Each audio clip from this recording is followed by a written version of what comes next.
women, we should incentivize or motivate our kids to also want to make money. Sometimes 100%. it's in ourselves that we don't have that motivation. You always have interviews with men that are overly confident. You hire them and they just do 1% of everything they said they could do. Then you have women that maybe are a bit more shy and they come in and they're amazing. Female entrants into the graduate world within the US, only 7% of them would ask for a pay rise or ask for more money, but 57% of men will. Women, you see yourself in the mirror and you're like, okay, I have a million things I need to fix. Always say there is never something such as a small client. It's building true relationships. I mean, how you can help someone. It ends up at some point also benefiting you, but you're never coming towards a relationship with that energy. I go and meet investors. It's something that will help me then tell the asset managers, like, look, right now investors are really worried about currency management. You have a product in this category, you should talk about this at the conference. I'm not selling anything to the investors, so the investors are opening up to me. On one end, I want my asset managers to raise money. On the other side, I want the allocators and the investors managing these portfolios to make a good use of their time. You have roadblocks before they even exist. So part of my role is to push people to go there. What's the worst that could happen? That it's a no. I hear no's every second. To go next.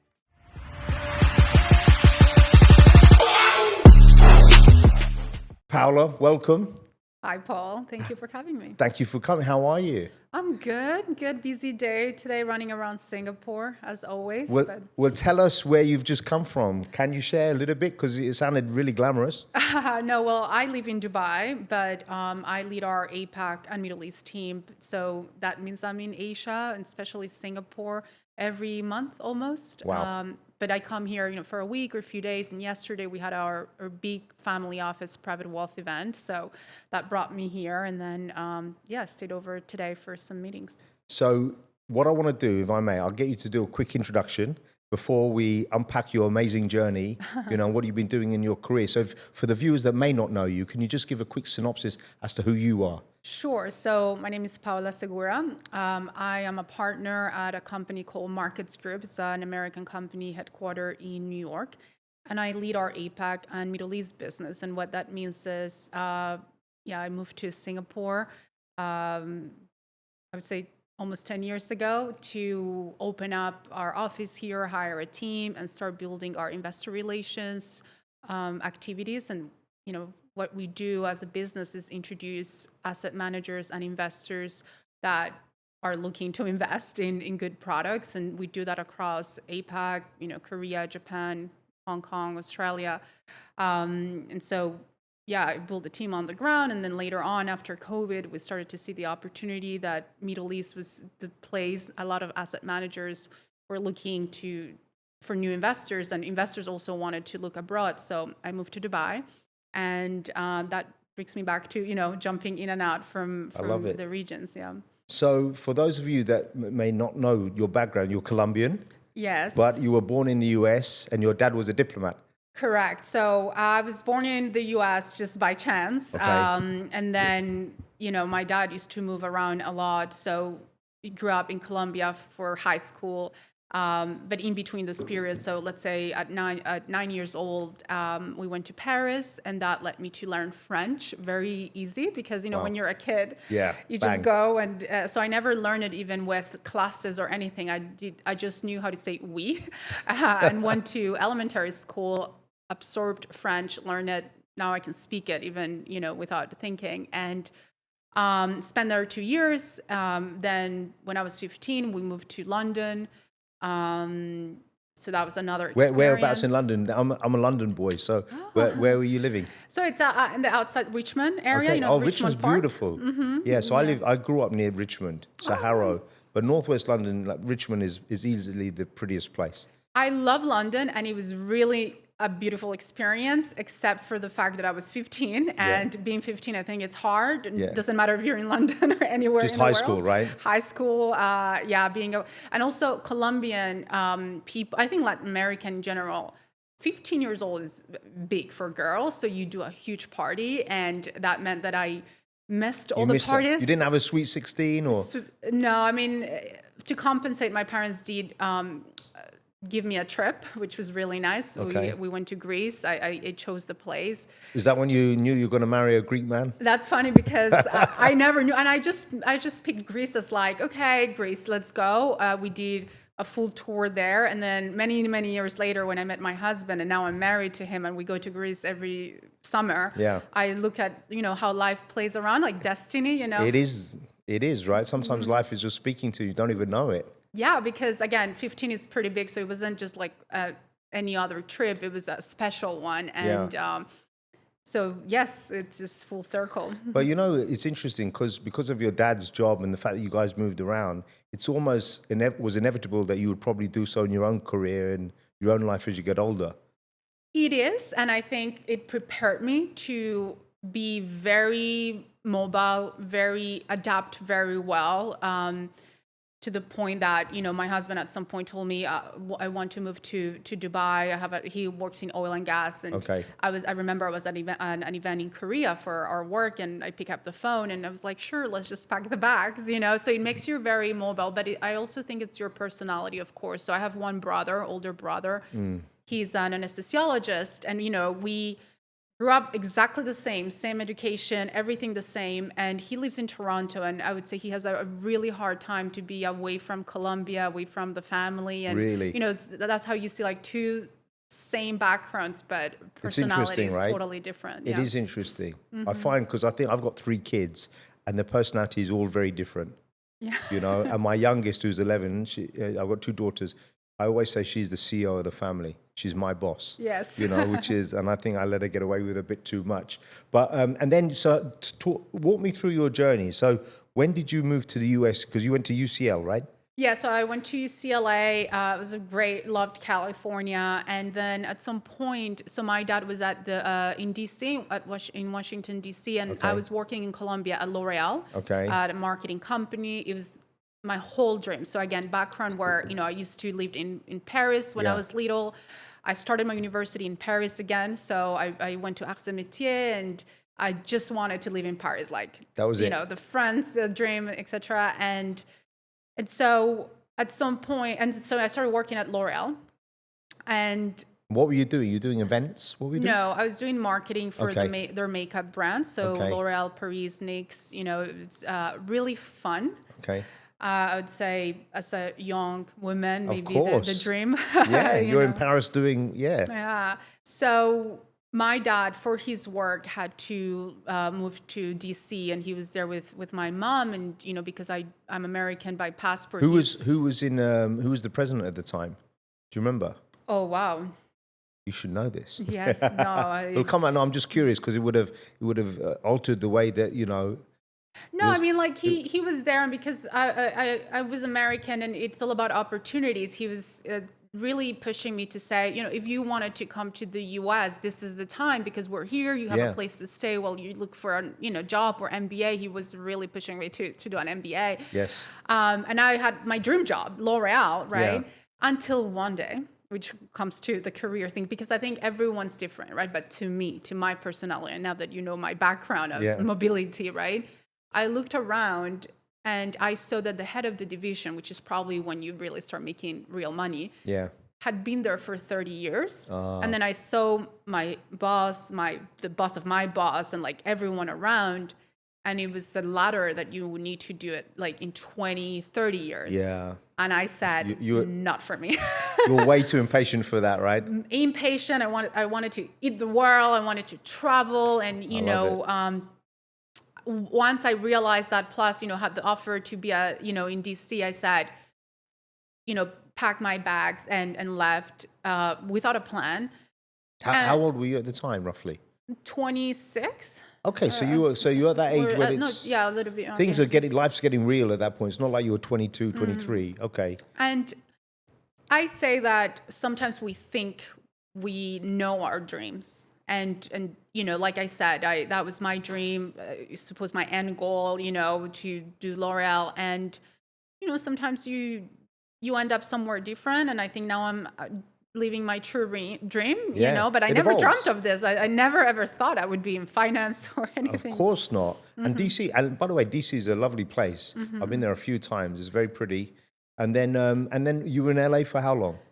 It was quite short, Okay. that stay. And when I went to DC, it is beautiful. I would say it is beautiful, but again, not my style. So what I started to do was interviewing in New York. Okay. And so it's a short, train to New York. So I would go Yeah. there for interviews, but with the mindset of like, I want to work at New York, L'Oreal, Okay. Adidas, Nike, these type of companies, because that was my background. And then they, entry-level jobs there where, you needed an MBA to even work there, Yeah. right? And Yeah. it was quite, it wasn't as easy. So what I started to do is just apply to many, many different jobs. And then Markets Group came in and, they did an interview to me. I did prepare a little bit, but I would say I was not aware of the finance industry, like what insurance companies did, pension funds. That was just Chinese to me. And it wasn't even on your radar before. No, I just applied to anything that said New York based, and I love wanted it. to live in New York. And it was a bit nerve-wracking, the interview process, because, I spoke to two people there, and by the third interview, you say like, okay, now it's not a cultural fit interview anymore. This is going to be like the real deal. And they did ask me some questions at some point. So nervous. And at that time, it was not on Zoom or anything that I could at least see. It was all on the phone. And my third interview was with an Australian, person that's still in the company. He's now one of our partners too. Okay. And to me, the Australian accent was really hard to understand at that point. So I was like trying my best on the phone. And I said, come on, you got this. And, I said, okay, I need to be honest too. And honestly, I think it's really important. Goes a long way. And I told him, hey, Paul, I'm not from this industry, and he said, hey, it's okay, but do you know how to speak French? And I said, yes, Bang. I do. Yes. Why don't we switch actually to French, because your accent is really hard for me. It would be probably better if we did this in French. And he said, no, I don't speak French, but we're looking for someone that speaks French and that can open our French market. And I said, I can totally do that. Wow. And at that time I said, I'll just take this job, leaving New York, working for this company while I apply to work at L'Oreal. So, stubborn me like L'Oreal, moved to New York, started to work for Markets Group. In my second month, they said, would you be available to go to Paris to start talking to some investors there? And I said, would I be available? Yeah. Of course I will be available. Book the flights. Book the flights and started every other month going to Paris. The L'Oreal dream was well gone, like forgotten. I said like, I love this. What do you mean that I live in New York and I have to go to Paris? Yeah. This Now is you're living the dream. Yeah. And then I would say I would always hold very dear to my heart all the French investors, because they taught me everything. And at that time, we didn't have ChatGPT. We, of course, Google, but Yeah. I mean, You learn on the I'm not ground. the type of person that will sit down for 10 hours to learn about finance. Let's say I learn by meeting people. Yes. And I would ask them, like, what is fixed income? What is, and I learned everything through them. They were so generous. And they took the time. Actually, it's funny you say that. My first client was BNP Paribas when I started private banking recruitment. And they were all very generous, very kind, And I think if they see the attitude, Yeah. of someone that wants to learn, and at that point I was there for good, for real. I did started to feel passionate about the industry. It was fun also. So they taught me a lot, and it was also about opening a new market. And so I think it was in me to build something.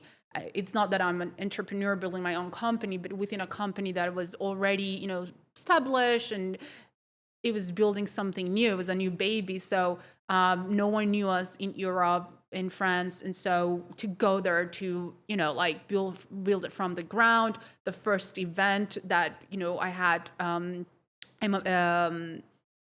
you remember what it was? it was an institutional investors forum. So the brother of Sarkozy, I was lucky enough to get an answer from him, Wow. and he came as our keynote. So imagine it was first event. We had no track record. He comes on stage, and then that was at the end of the day. And before he leaves, he said, can everyone just help me join forces to say thank you to Paola for putting this together? Wow. And I said, You could have paid him to do that. That's exactly. amazing. And everyone actually stayed out, stood up and gave an applause. And I think that pushed me to say, I really love this. Yeah. And I You wanted arrived. to. You had arrived. But there's something in that, because a lot of people are so focused in terms of their career, but the reality is doors open.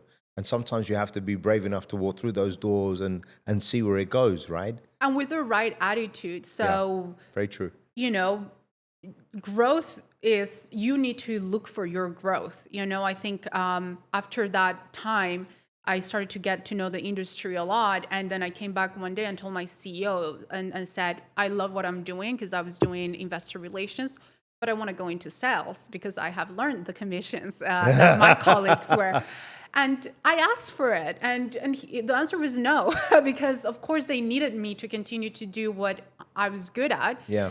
And I was like, okay, I didn't, but I was just continuing to do what I knew how to do. But I kept that, my eye open, and I started to see when one day the person that was selling the European events, he left the company. And I said, well, there's someone that knows the product and that wants to sell it. Yeah. And, at that point, I remember even I sold I got a client, Amundi, which is a French asset manager. Yeah. We thought I didn't have any responsibility for selling sponsorships. And I got into a meeting with an investor. He said, why I don't see Amundi in your program? And I said, we haven't sold to them. I don't know. It's another team. And he connected me to the CEO of Amundi. Powerful. And I said, why don't you do the event? I texted the head of sales that I had, we were friendly, even if he wasn't, I wasn't in that division. And I said, how much are these things? Can I do it? And he's like, go ahead. I mean, if you're with the CEO. So I sold even, my first contract without being in the sales team. Amazing. But I started to see how it worked and what,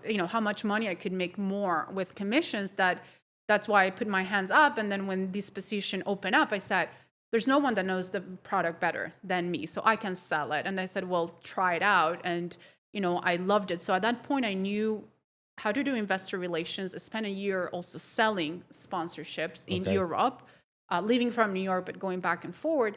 And then one day, there was an opportunity for Markets Group to open their offices in Asia. And my CEO said, well, the business now, production and sales, would you like to go to Singapore? And I said, well, I could. Let me see it. Like, I came to Singapore for 1 week. Yeah, you need to come on holiday and check it out, right? Check it out. And I remember calling him and saying, I will never move here, because obviously, I was in New York. Yeah. New York mentality. You stop a taxi on the street, you're like walking, it's a bit messy. And then Singapore is completely the opposite, correct, right? Everything's clean, it's calm, perfection, But New York's visceral, it's got a really heavy, aggressive heartbeat. Exactly. And I remember saying like this, maybe I'll come here, I set up our office, and then after a year, I'll just go back to New York. Famous last words. Exactly. And once you move to Singapore and you say that, you start having a pool at your condo, or having perfect weather throughout the whole year, even if it's a bit humid. But New York winter is crazy. When you're standing down one of those streets in the corridors and the wind's hitting you, you're thinking, I'm going to Singapore. And if it's 1 month, you deal with it. But it starts from October until March. And, I'm from Colombia. I need a good weather. And I think maybe for people that live in Singapore or Singaporeans, you don't know how lucky you are until you don't have it. When we lived in Connecticut in Westport. So when my wife got into Yale, she did a master's and then a PhD there, and I love living there. But I was traveling back to Singapore every 6 weeks, and Hong Kong, because my business was here. And the one thing is different about the East Coast vis-a-vis the UK and Ireland is it's cold. It's colder than the UK and Ireland, but there were always blue skies. But I was able to drive everywhere. And then in New York, if you're in New York and you're traveling, commuting in and out to work, it's not pleasant. No. It's not pleasant, right? And the sunlight, I think, plays a big role into also your mood. 100%. Yeah. So when you married, when you moved here? No, I was single. Okay. Also very easy, again, to pack my, one of those things that he told me, said, yeah, sure. I thought that was normal, actually, but. It was very brave. It's unusual. Yes. The more I think I learned, the more I see that actually that was a really big thing. And especially for now a young I go back woman. to my CEO, I say, I should have asked a lot more to do that move. I didn't. And it's a lesson learned, and a lesson I now have, I share as much as possible. But I think he's been, really fair to me in the sense like later on, things got better for me. But, I think to do that move, if you have kids, a husband or for anyone, it's a big thing. But to me, I immediately said yes. I moved here. I loved then the lifestyle of Singapore, starting to enjoy also Southeast Asia, and stayed here for 6 years. So that 1 week, Became 6 years. 6 years, and it's been one of the most beautiful time in my life. I met the love of my life here. Yeah, and had a baby, and Yeah. So if it wasn't for Singapore, I wouldn't have, met him. I love that. What's interesting is when I coach a lot of ladies, and I think about 60% of my coaching clients now are ladies, I always explain to them that, it's more than okay to ask. So, and I'm not talking about just pay rise and promotion, that goes with it. I always talk about visibility and influence, because so the fundamental difference between men and women typically is that if a woman's not sure, like say she's been put up for a promotion or a job interview for an external role, if she hasn't done it, she'll be very honest and say, yeah, I haven't done that, I'm not sure if I can do that. And then unfortunately, sometimes it depends who's interviewing you. You might end up sabotaging yourself. And most men will bullshit it. They'll say, yeah, I can do it, no problem, right? And I say to them, look, it's good to be transparent, but the reality is you can do it, you'll learn to do it, you'll step up to do it, but don't talk yourself out of it and then ask for more money. And it's something that I find or worse, when we think we can't do it, we won't be able to do it. Yeah, talk about a little bit about that, because I mean, it probably isn't fully your psychology, but I'm sure you've observed it a lot. And even, I think I'm a pretty savvy business person, and even I have difficulties with it. I saw right now they're promoting The Devil Wears Prada. Yes. I think we all know Meryl Streep, one of the best actresses. I think she's the best. I think she's the best of the best. In her career, everything she's done, right? And when they looked for her to do The Devil Wears Prada too, they offered her the role, and she said, no, like I can't, I don't want to. And then they said, why? And she said, just, okay, I would do it for this amount of money, double or triple what they were asking at the beginning. And they said, okay. And now I just saw that very recently where she said, I'm 50 something years old. And only now I understood that they needed me more than what I needed them. Yeah. And only now I can actually even have that conversation, which is where we are at, one of the top actresses of our lifetime, and she struggles with that. And so let alone, how many other women, I don't know if that's the way we were grown or, it is, education. I had a lady on my show, I'll connect you with her, her name's Suhila. She's a French lady of Algerian descent, and she is a compensation expert. And one of the statistics that she shared with us was that female entrants into the graduate world within the US, only 7% of them, fresh graduates, would ask for a pay rise or ask for more money, but 57% of men will. And it's just inculcated, I think, and it's systemic in the way that girls are raised. Because I've got 3 kids, 2 daughters, and my younger one is so sassy. And the older one, who's 17, she's no nonsense. And I always say to them, look, it's so important that you have financial independence.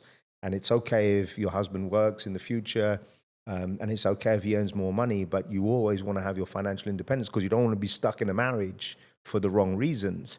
And so I'm trying to coach them to become tigers. That's awesome. But it is changing, but it's changing very slowly. But I'm curious, what's been your observation? Because you manage a big team now. I'm sure. What's the balance between men and women? Is it equal split or? So our team is 25 people in Asia that report to me, and Wonderful. what that also means is that I do a lot of interviews whenever we have turnover or expand. And yes, I do agree with not to categorize. Of course, it's not for everyone, but you always have interviews with men that are overly confident. You hire them, and they just do 1% of everything they said they could do. And then you have women that maybe are a bit more shy, and they come in and they're amazing, or they unlock, skills that they didn't even know they could do. Exactly. So, of course, there are exceptions, but I do think that's common. I think women, we don't talk about salaries in our circles, and it comes with age. Maybe in the past and I talk maybe about myself a little bit here, but I had many friendships, and I had, people from all over, and you're maybe younger, you don't have so much parameters, let's say. So you talk about a little bit of everything. You're not maybe as interested as in business. Well, men, I think in their social circles, they speak a lot about business all the time, right? Now I'm a little bit older and I have a kid, and I'm also happy and accepting myself. I run a business. I have a partner that also, we talk about his problems at work, my problems at work. We feed each other, and that's really nice for me. I need someone challenging like that. So my friends started to be also people that work, that have business ideas, that are, lawyers, that I can connect in that level. And I think we started to talk a little bit more about compensation and about these type of topics. So one of the things we need to correct, it's first you finding a good, entourage Yes. and start having these topics and be, if you're a self-motivated person and driven and you want to make money, surround yourself with this type of people, right? And then maybe a step back is women, we should incentivize or motivate our kids to also want to make money, right? I think sometimes we don't even have that as one of our priorities, and I don't understand why. If you're going to work and spend your whole day at your job, you should make money for it. And sometimes 100%. it's in ourselves that we don't have that motivation for women, while men, maybe because old traditions of being the provider, they do have that, right? Like they won't take a job if it's not good money. And so I do want women to feel like, I tell them that to my friends. Yeah.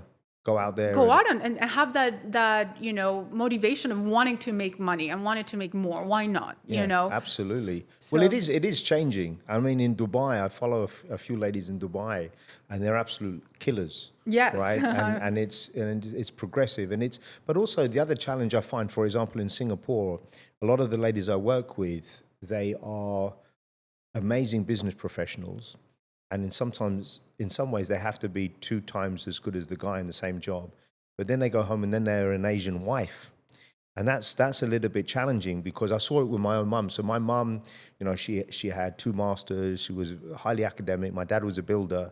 And I always found it an interesting balance, because they had a 50-50 relationship. I was actually a lot more scared of my mum than my dad, right? But she was Chinese Singaporean. My dad was Irish. But she was still an Asian wife, in the sense that she would cook for him. She would make sure that he was, and it's, you as a mum, you're balancing everything. And then if you take time, like I look at my wife, I marvel at her, because, we've had 3 kids. She's, got a very prominent career, but, you have to take time out at times to be a great mum, and it's not easy. And that balancing act's really tough. It is, yes. I think in countries in Asia and the Middle East, in Dubai, we're fortunate enough to have help. And, yes, true. That's a good point. The person that helps in our house, our nanny, she's part of our family, and I wouldn't be able to do what I do without her. Yeah. It also can be about personalities. Yeah. I am a very extroverted person, let's say at work. Ask, at home? Are you No. opposite? So I think that there's a definition for it, but in true words of it, I'm actually an introvert. Yes. So when I go home, after 2-3 days of work like this, I want to be in my cave. Yeah. And to be quiet. I'm exactly the same. Recharge. Yeah, but there's something I want to talk about. I'm so glad you brought that up, because when I share this with people, no one will believe that I'm an introvert. And I say, look, the definition for me of an introvert is, if you spend time with people, even if you enjoy it, it naturally drains your energy. But an extrovert becomes very buoyant. And in our job, where we're speaking to people, meeting people all day long, in the evening, come the weekend, we just want to be quiet with our families. And because you're an introvert, right? Yeah. Like my husband, for example, he's the true definition of an extrovert. Really? He, works he's a sheep owner for a sheep owner, and he has to be on the phone talking the whole day. Yes. But in the morning, while he is walking, with our son and having a coffee, he has a club of 8 other men that they meet for coffee before going to work. Really? And then while he's driving to work, he calls someone. Like, he has to be talking with someone all the time. That doesn't drain him. Or for me, if I'm going to be talking to people at work, morning and the evening, I need to be quiet and I recharge myself. And I also think it depends also what you're doing, because even though I'm not doing sales all the time, I'm a salesperson, and then just spending time and listening to people talk, that in itself is draining. Do you know what I mean? So I want to talk about energy management. How do you keep your energy up? Because I've seen your diary, I've seen your LinkedIn, it's like chock-a-block. How do you maintain that? Finding things that I like, finding priorities. Now I have a baby, so again, weekends is for family, for my baby. I ride horses. I do Pilates. Really? And so these type of activities, even for holidays, we go skiing, and I always like this type of things where you're forced to not be on your phone and your mind clears. 100%. What sort of horse riding do you do? I do a little bit of jumping, not pro, okay. But and where did you grow up? Where did you do that? In Colombia. Okay. Yeah, I started that in Colombia. I love it. When I was in Abu Dhabi recently, before the war broke out, I went horse riding. I'm a novice, but I'd gone to Mongolia recently, and I thought, I'm actually half decent. And the guy goes, "What level are you at?" And I said, "I'm intermediate." And then he put me on a horse, and I came back and I said, "Actually, I'm 100% a novice. Can we slow down?" Because it was very scary. Especially if look what my husband did to me. We went to Santorini, and he put that we were advanced because, and then out in the wild, and there's this high, like it's called calderas in Santorini, very, very high mountains, but they're like cliffs that are like this. So we started in the horse, very nice, by the beach, and then the guy at the front said, "Okay, guys, are you ready?" And ready for what? And then he starts going off. The horses are going so fast, but you're going up the cliff. Yes. And I was just looking at Shucks. the bottom, and I started almost crying. It was terrifying. So be careful. You have to be careful. And then I'm curious, because having worked and lived in many different countries, have you acquired your leadership skills? Different parts of you come from different parts of the places you lived and worked, because the culture in each country is very different. It is, and the places also have taught me things. And as obviously time passes and lessons, you learn. And I'm a much better leader now than I was 10 years ago when I started at Markets Group, and I will be better, in a few years, and learning my lessons. In Singapore, for example, it taught me that talent is hard to find, and then it's also hard to maintain, right? And sometimes as a business, you need something from someone, but you need to really listen. And so I think I got really, really good at reading people, at reading, maybe sometimes they don't know their motivations, but understanding who they are, and then being able to provide a platform where they can grow what they might want to do. Yeah. And so sometimes, you have your business priorities, but someone in your team, wants to do something else or want to grow. And I think it's really important to listen to them. So as you grow your team, that was something I learned here in Singapore. In the Middle East, I learned very well about the one thing is to sell, and another thing is to build relationships. And in the Middle East, you can't sell if you have not built relationships. Yes. And my husband, again, he works for the sheikh of one of the states, and so we work with actually. I've met the Emirati locals, because Dubai is 90% of expats. So I'm talking about, the local, locals. It's not about just building relationships that how we probably in the US are familiar with a mindset of, I need to be friends with this person because, this or that. No, it's the opposite. It's building true relationships. How you can help someone. And life is so small and full circle that it ends up at some point also benefiting you, but you're never coming towards a relationship with that energy. Yeah. So how can I help you for you to be successful? And in the Middle East, I've sat in tables where casually there's 5 multimillionaires there celebrating my baby's first year, birthday party, and they're all so relaxed, and they're there to also, talk about ideas and be very open and build relationships. So that, something I've learned also. So I tell that to my team, don't only sell for selling. No. Let's look at what's important for a client. And that has led me to grow accounts where, an asset manager would come to me and say, oh, Paula, we want to raise capital and we want to do something big in Asia, for example. And I said, okay, what's your return? And they said 10%. And I said, in Asia, I mean, that's not enough. Here there's options of, 20% and more around the corner. You probably lose your time. Why don't you look into other regions? Or someone that, in Singapore, they say, we want to tap into the Korea market or Japan. And I see their track record and I say, why don't we start with some of the family offices that would give you maybe some more attention? And so even if I would probably need to sell my Korea event, but it needs to be mutually beneficial. So when someone is having success, it's ultimately your success, and that comes from relationship and being authentic. I love that. I think so because, I absolutely agree with you, because the problem is a lot of people are very transactional and short term. And I think that just doesn't work, and people see beyond that. I call it the art of selling without selling, because I always find that at the highest level, when you're speaking to very senior people, you don't need to sell. They already know. In fact, you might be telling them, actually, that might not be the best idea for you if you go in that direction. I think that carries a lot more, weight and magnitude, and that's where relationships are really formed. And in the sort of business that I am, I sell a lot, not because I'm good at selling and, I think you are good at selling, I'm sure.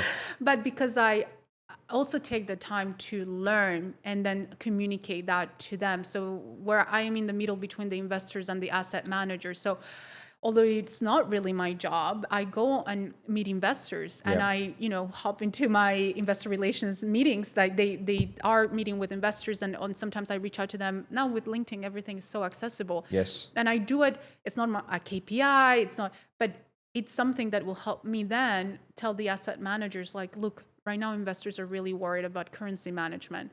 You have a product, in this category. You should talk about this at the conference. And yes. This is about relationship building, about, also having, an insight that they would probably not have because, I'm not selling anything to the investors. So the investors are opening up to me, and I am able but that's what you do so well, because you're facilitating, you're pulling people together, and making everyone happy at the end of the day, because even allocators, the investors are coming to my events or doing my meetings because they are shopping for managers. And if I just bring irrelevant topics and irrelevant managers for them, they're also losing their time. So on one end, I want my asset managers to raise money, but on the other side, I want the allocators and the investors managing these portfolios to make a good use of their time and go to an event or a meeting and say, wow. So just as a very specific example, yesterday I was with one of the investors and she said, Paola, I invested in gold 6 years ago because you had an event, your lead sponsor was the World Gold Council. They came with State Street. They did a table on it. I said, I'll invest X amount of millions. And now imagine that. Amazing. Mm-hmm. And that means you had impact. Yes, exactly. So it's legitimate optimization also for her and her research for the specific investor. That means, she comes every year to my event as to shop managers, and I know exactly, the few that she's selected. And like that with others. So it is, a win for the investor, a win for the asset manager. And that leads to your integrity and your reputation, because these things, they're built over time, right? One of the interesting things that I found in Singapore, especially because I moved here in 2001, so many years ago, 25 years ago, and it took me a long time to learn, especially back then, that in Singapore, yes was actually no. Because people don't want to be rude. In Hong Kong and in New York, it's a no. They'll kick you out of the office. Another thing I wanted to touch upon and ask you about this is ambition, right? So when you're sitting down and you're trying to do business with people as a leader, but also as a lady, how do you find being able to share what your ambitions are? Because again, I find a lot of people are muted on this. They're afraid to say, like I will very comfortably say, I think I'm the best in the world at what I do, and that's what I'm here to prove, and I will deliver, and that's my goal. Some people don't like it, but as a sportsman, there was no second place. You tried to win. How do you tackle that? I lead by results, and I think as a woman, we're maybe, again, not, unfortunately, we did not grow with this. So have you seen that meme that it says a man looking at the mirror and they see a huge lion, and, even if you have like a normal body, and then a woman, we see yourself in the mirror and you're like, okay, I have a million things I need to fix, you know? Yes. So unfortunately, that's in us. So to me, it's not like I'm going out there and saying we are the best, is that we work so hard that the product speaks for itself. Sometimes I always say there is never something such as a small client. And I tell our clients, I love that. Why don't you just try it? Big discount for first time. Just do it. They do it, and then it's the rebooks, Markets Group is the biggest conference in the finance industry in the world. We do events across Europe, America, South America. So an Australian fund manager likes our event in Sydney or in Melbourne, and they're like, wait a minute, you did the same in Brazil? You did the same in Europe? Well, let's rock and roll. Now that I'm traveling across the world, I'm able to, go to the same format, and we're very standard in terms of our product. So, try it. And then, they'll do multiple regions with us for multiple years. So I let results and then you speak. become a lifetime client, right? They do. But how do you just unpack that? Because a lot of people are afraid to even ask. I just find that when I speak to a lot of people, they're afraid to ask for a promotion, or if they're in business development. And I always say, look, I personally think how you become a fixer and a problem solver is by taking on issues, saying, let me fix that for you, let me solve that for you. And what you just said then was, just try it, right? It's very simple. Most people don't have the courage to do it. And I always say the first 10, 20 seconds of that phone call is the courage to say, just try it. Oh yeah, don't close the door before even ask. So many people, you have roadblocks before they even exist, or you even ask. So part of my role as, the team leader is to push people to go there, and like build that confidence, or just try it. What's the worst that could happen? That it's a no. I hear no's every second to go next, There's nothing better that can happen to me than a no, because then I'll just move on, but that's so refreshing that you say it, because most people, a lot of people that I work with in the past, they get devastated because someone didn't reply to them. I said, well, firstly, it's not a no. You don't even know if they got the message. Or how many times have you emailed? Once? They didn't reply one email? What do you think people are taking this on, and just receiving one message? If someone tells me, they haven't replied, my first question is to how many emails and how many calls? I love it. 100 calls? Yeah. Maybe they reply one, but they haven't replied to you for one email. You haven't even tried. But it's funny because I always talk about the psychology behind anything. And it's, if you expect good results, you're more likely to get them. If you pick up that call and you're half expecting it to be a no, guess what? It will be a no. But it's, have you read things that have helped you with your psychology in your leadership and your business development framework? Or has it really been through experience and osmosis? I think through experience, through also having, a really good mentor, and that's important. Very important. If you're lucky enough to find one and you develop that relationship, right? I'm very lucky that my boss, the CEO of our company, it's been a good mentor, and you have to find a place where you fit. I don't think people are good or bad at doing something. You'll be always bad, if you're a fish and they put you in the grass, you'll be really bad, but you need to be in water to then be able, right? Very true. So you need to find your place. You need to do something that you like and you're passionate, so that you're able to grow. So I've had a good mentor. And then, to your point that you were mentioning about asking, and it's actually a question I have for you. It maybe it's with younger people, but sometimes it's not only asking, because you can ask, but what have you done to get what you want? What are your actions? And so one of the challenges that I see now in teams, in talent, is sometimes actually people want a lot. Maybe they don't ask it, but they want. And so instead of asking, they complain, which is the worst you can do. Exactly. Very true. And maybe they're expecting things to fall from the sky and fall in their laps. And I think I come from a generation in the middle where we have our parents, the older generation, that worked so hard without asking and could be in a company for 40 years. Correct. That was the standard. Yeah, then it's our generation, and then under us, it's all the younger generation that have TikTok and YouTube to make a lot of money. It's very immediate, and so there's this middle where we want to work hard, but we also want to be really good compensated, etc. And then I find it a big challenge of people now want a lot of things without grafting, putting in the work. Yeah. And I do think that at work, you first have to show that you're capable of doing, of being in that next level that maybe you're looking for. Yeah. But sometimes actually already doing that job, because if you just ask, or there's a lot of that mentality that why I would do more work if they're not paying me for it. Yeah, I find it annoying because my mum always used to say to me when I first became a business owner, I'd sometimes complain about people I was working with. And she said, if everyone was outstanding, you'd have a lot more competition. And I'll share this, my take on it. So I don't know if you've read Malcolm Gladwell's book, Outliers. It's like it takes 10,000 hours to become great at something. And the concept of having a black belt in martial arts, it actually comes from, you start off with a white belt and you wear it every day that you're practicing, and eventually it gets so dirty it turns black. So that's the whole concept behind why a belt is black. And the reality is you cannot become great at something overnight. It takes a lot of hard work and dedication. I do think that there's a balance, because if you look at like most of the young people that work for me, I find this very strange, but none of them have been on dates unless it was facilitated through an app. And I said to my older kids, do you go on dating apps? And then they'll say, we don't need apps, right?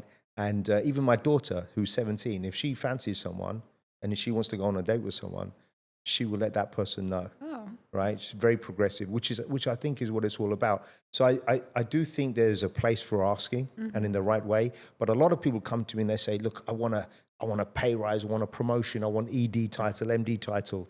And I just say to them, well, the reality is, are you chasing someone else's dream or your dream? And when you get MD, what does it really mean? Right? And most people, when they get MD, it doesn't mean anything. You realize there are actually two different levels of MD. And then it's the money. So I always say, take that away. How you should make a decision in your career is, if you had two opportunities in front of you and the money was equal, what would make you happier? What are you going to do? And what are you going to choose? And I always say, how you should really look to get a pay rise and promotion is look for visibility and influence. So in the last 2 decades that I've run the business, just over 96% of the people we've ever placed, excluding retirees, are still working where we placed them. So most people we've placed, are still in the companies. And I think the key thing is, when I place people, I try to help them find a home. And when they're hiring, I always say, most bog standard hiring managers, which is 90% of the hiring managers, they want to hire the blueprint for the role, someone who's currently doing it. But if you're currently doing that job, why will you do it? For a little bit more money? Why don't you hire someone who's a bit left field, who's stepping up into the role or taking on something new and different? And that person is coming in and they're doing it because they really want to do it, right? And I think that's sustainable. So I always... I think passion changes things. When someone is passionate about everything, doing it. Well, I always say, I say this to my kids, you can be interested in what you're doing, you can be committed, or you can be obsessed. And let me assure you, if you're not obsessed, you're never going to win against someone who's obsessed. And, people say, is it work-life balance? And you can have all of that.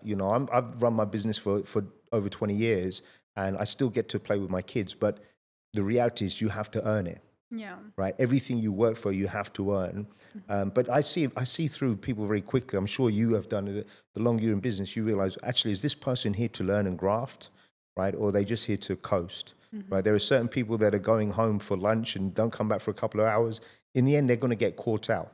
Right. So I think that long-term sustainability is a big thing.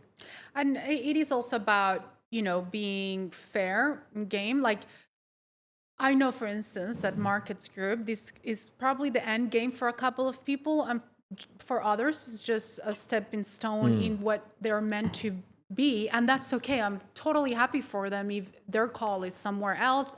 Not everyone needs to stay here forever, right? Yes.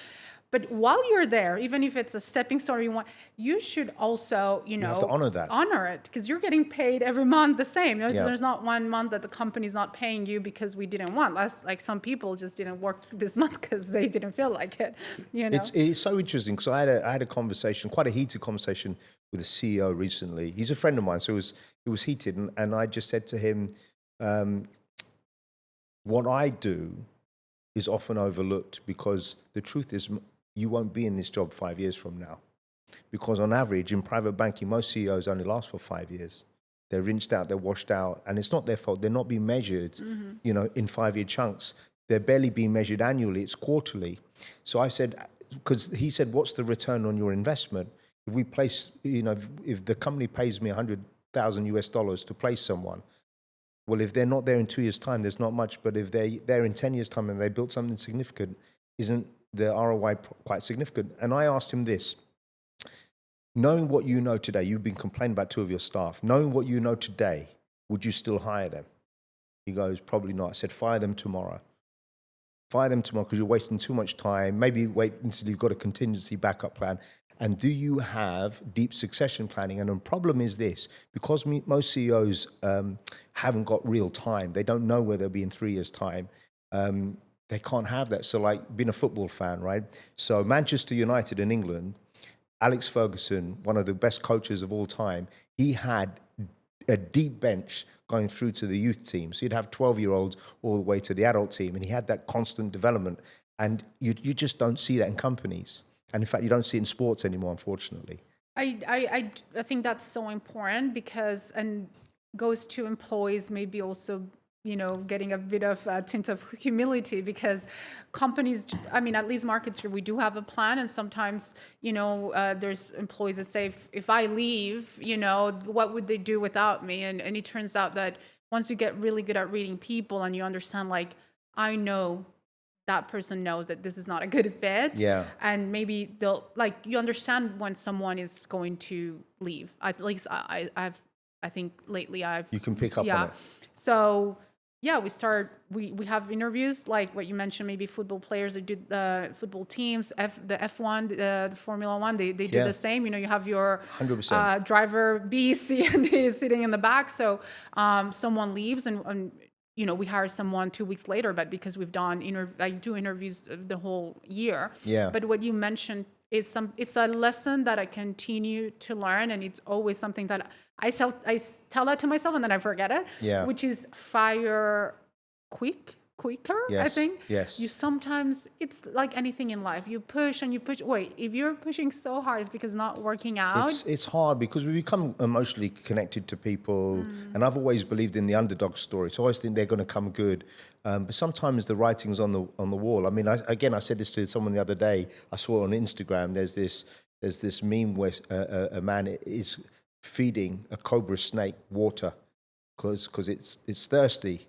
And then the snake ends up biting him. Mm-hmm. And the reality is sometimes you have employees that are snakes, that are poisonous, and you just cut them. Look, I've had, and this is pretty recent, to like an employee that is just not good, not a good fit. Yeah. And, that person leaves and everyone else starts to shine and things work better. Not only you're able to replace that position so quickly, but everyone's happier, everyone's more productive. We make a lot more money, and all the drama, all the bad things that come from this specific person, I almost, I feel happy if they went to our competitors, so they get busy with that.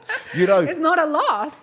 I have been called, I'm not lying, I've been called by CEOs saying, you can headhunt these 2 people for me if you want, right, from my team, which is really, that's crazy, right? Yeah. But the other thing I find really interesting is, because I've studied sales for 31 years, and for the last 25 years in particular, what I realize is that most people in business development, let's look at private banking, private equity, asset management. Most people that are salespeople have not really studied sales, right? And, like in my humble opinion, you can be naturally very talented, but even the best sports people, musicians, artists, there's a foundation of science based on everything.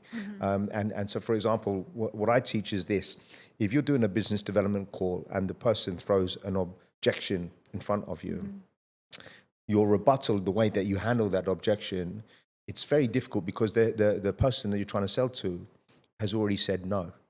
So now you're going against the grain. And I think what I try and teach people is, if you are very sophisticated and you understand your product, your services, and what their potential objection is, if you can anticipate that and address it before it becomes an objection, you take away the objection.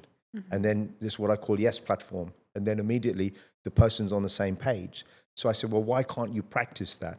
And why don't you have a script? So most people in sales say, I hate scripts.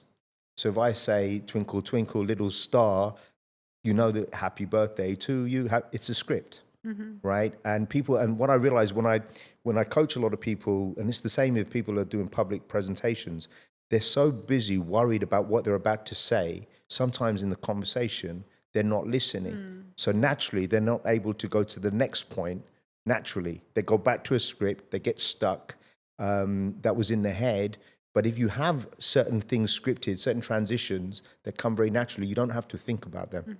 And then all of a sudden, the conversation flows very naturally. And I love that. I've always studied those things.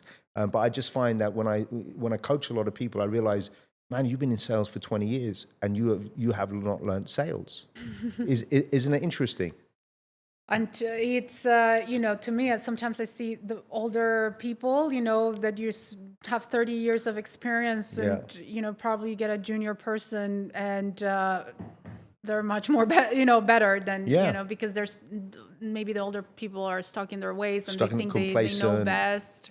I do like templates to, begin with, because you need to know your product, you need to know the structure, and 100%. Then practice will take you to and practicing and going on meetings and all of that will take you up to the level where the script is just back there in your mind. Yeah, correct. And then you obviously need to tailor it depending. But there's nothing worse than a salesperson not knowing, not listening. Yes. Because someone can tell you, no, we don't do things in Thailand. Yeah. And then, but I have a Thailand this and this. But I just told you. It happens a lot. It really happens a lot. And what my observation is, so like if you go to buy a car here in Singapore, it's phenomenally expensive, right?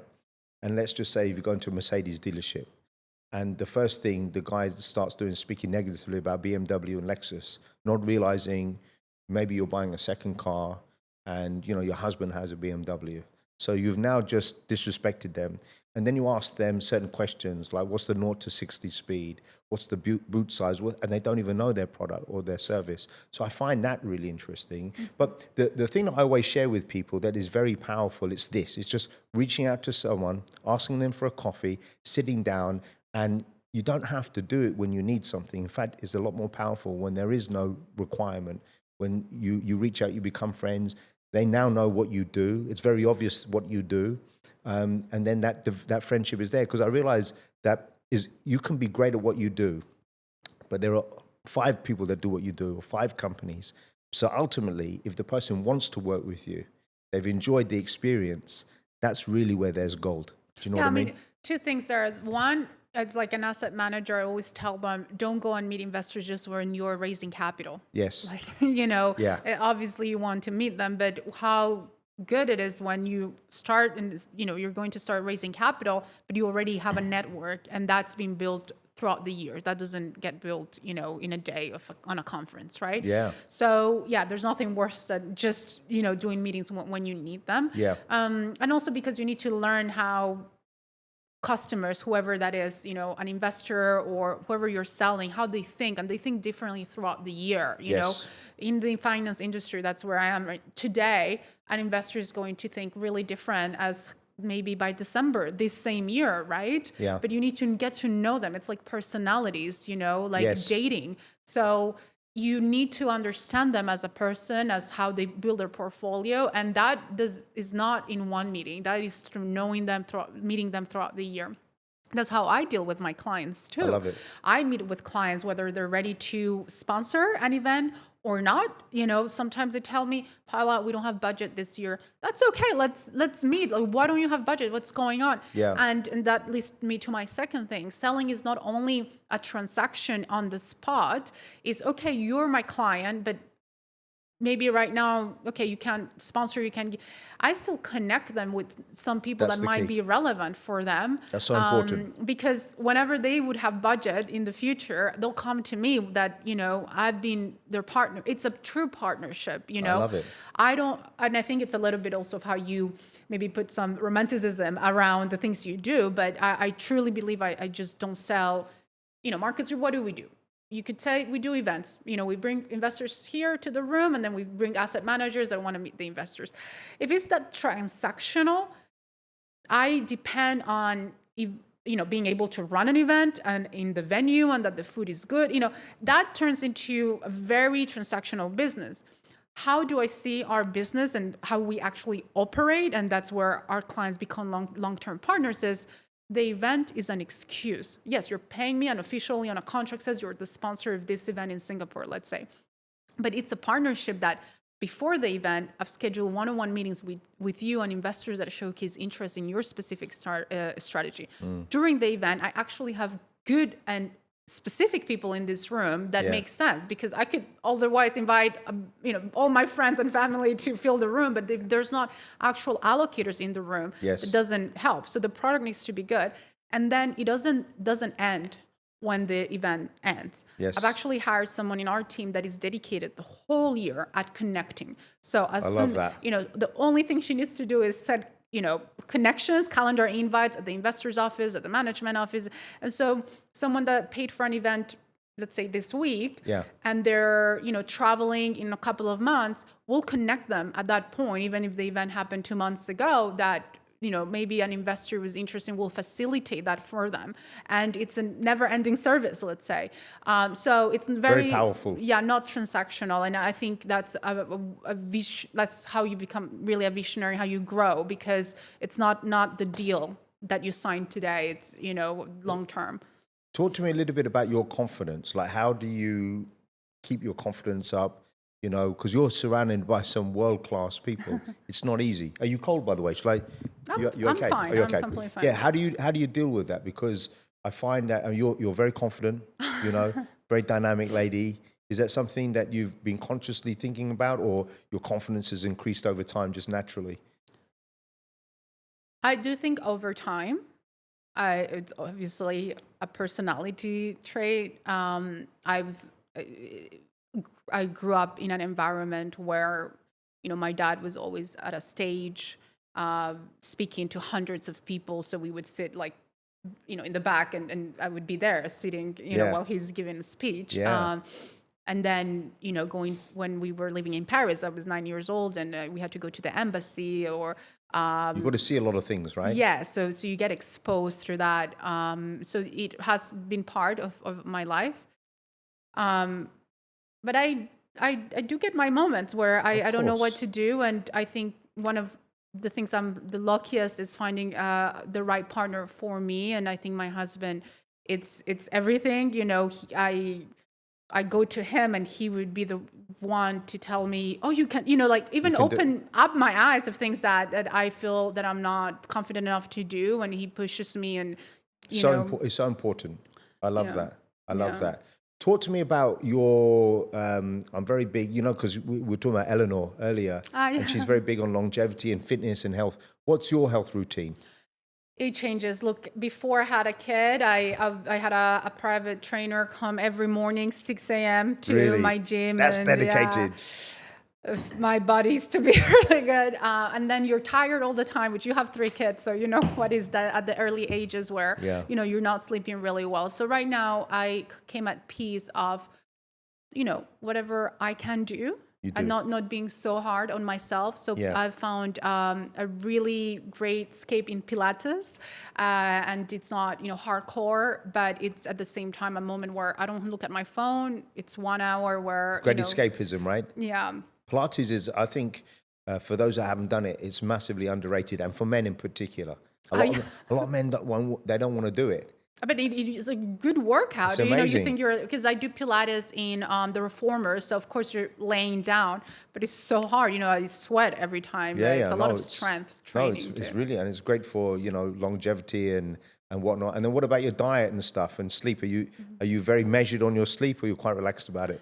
So no, I mean, I'm pretty calm at home. So yes, I mean, put the baby to sleep. For me, the night routine of my baby, like I love work and I work a lot, but like you said, I think now I've earned to be able to say, these are my priorities in life. So never really miss a night routine, which I love means, it.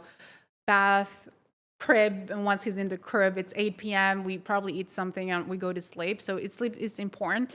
I just think that, with travel, it gets distorted a little bit and I feel it. So that's why I'm all about like doing it, but then I do need to recharge a lot. So probably, now I'll be back home tomorrow and I do nothing for You have to the next 2 decompress. days. But Yeah. again, it's interesting because I say to a lot of people, ladies in particular, it's okay to say to your bosses or your clients, I'm going back, I'm put baby to bed, so can we speak before 7 o'clock? Or sometimes if you have to do a night call, say, well, look, I've got to put baby to bed. So between 7 and 9, I'm with my family. If you want to do a quick call then. And what I find is why I say, if you say it like that, you personalize it. I've got to see, put baby to bed. More often than not, most people don't want to disturb you after 9 o'clock, right? And they'll say, no, we can speak beforehand. It's all about communication. And It I really also is. say all the time, the world does not revolve about you. So, like I'm thinking about other things, you're thinking about your problems. Sometimes your boss has no idea that you're actually having a bad time about that. Like it could be something so obvious that, this happens a lot to people, executives in Singapore, because we report to headquarters in London or New Correct. York. So this is so obvious that you're putting to a 10 p.m. call, but people in London, you're having so many other things that you just put something on the oblivious. calendar. The last thing they remembered sometimes is about time zone difference. That happened to me when I moved to Singapore. Yeah. I was catching up with my CEO on a Monday night one-on-one with him. And then he said, why don't you put a call with the operations team? Yeah. And then that was Tuesdays. And then I had a call with finance on Thursdays. It's crazy. And all my week was night calls.